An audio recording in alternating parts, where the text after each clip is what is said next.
സിനിമയിൽ ലഹരി ഉപയോഗമുണ്ടെന്നും അത് ഉപയോഗിക്കുന്നവർക്കൊപ്പം ഇനി അഭിനയിക്കില്ലെന്നും തുറന്നു പറഞ്ഞ നടി വിൻസി അലൂഷ്യസിന് പിന്തുണയുമായി ഭാഗ്യലക്ഷ്മി.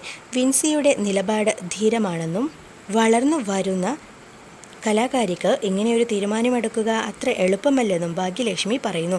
നിലപാട് അത് എല്ലാവർക്കും ഉണ്ടാവില്ല, ഉള്ളവർക്കും ഈ സമൂഹത്തിൽ ജീവിക്കാനും ആവില്ല. പ്രത്യേകിച്ച് സിനിമയിൽ പക്ഷെ സമാധാനം ഉണ്ടാവും, സ്വയം അഭിമാനം തോന്നും. വിൻസിയുടെ നിലപാട് ധീരമാണ്, അത്ര എളുപ്പമല്ല. വളർന്നു വരുന്ന ഒരു കലാകാരിക്ക് അങ്ങനെ ഉറക്കെ വിളിച്ച് പറയാൻ വിൻസിയുടെ വാക്കുകൾ ഇങ്ങനെയായിരുന്നു: സിനിമ എനിക്ക് ഇഷ്ടമാണ്, പക്ഷേ സിനിമയില്ലെങ്കിൽ ഞാൻ ജീവിക്കില്ല എന്നൊന്നുമില്ല. ആത്മവിശ്വാസമാണ് ആ വാക്കിൽ ഞാൻ കണ്ടത്. പല വിഷയത്തിലും സിനിമയിലെ സ്ത്രീകൾ ഇങ്ങനെ പറഞ്ഞിരുന്നെങ്കിൽ എന്ന് ഞാൻ ചിന്തിച്ചിട്ടുണ്ട്. Great Vincy, hats off you. ഭാഗ്യലക്ഷ്മിയുടെ വാക്കുകൾ. അതേസമയം ലഹരി ഉപയോഗിച്ച് സെറ്റിൽ മോശമായി പെരുമാറിയ നടൻ്റെ പേര് വെളിപ്പെടുത്താത്തതിൽ വിൻസിക്കെതിരെ വലിയ വിമർശനം ഉയരുന്നുണ്ട്. ഇതേക്കുറിച്ച് ഭാഗ്യലക്ഷ്മിയോടും പ്രേക്ഷകർ ചോദിക്കുകയുണ്ടായി.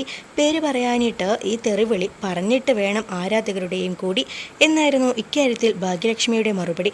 നിങ്ങൾക്ക് ആളെ അറിയാൻ വേണ്ടി മാത്രമാണ് ആ ചോദ്യമെന്നും അറിഞ്ഞാൽ എന്തു ചെയ്യുമെന്നും നടി തിരിച്ചു ചോദിക്കുന്നുണ്ട്.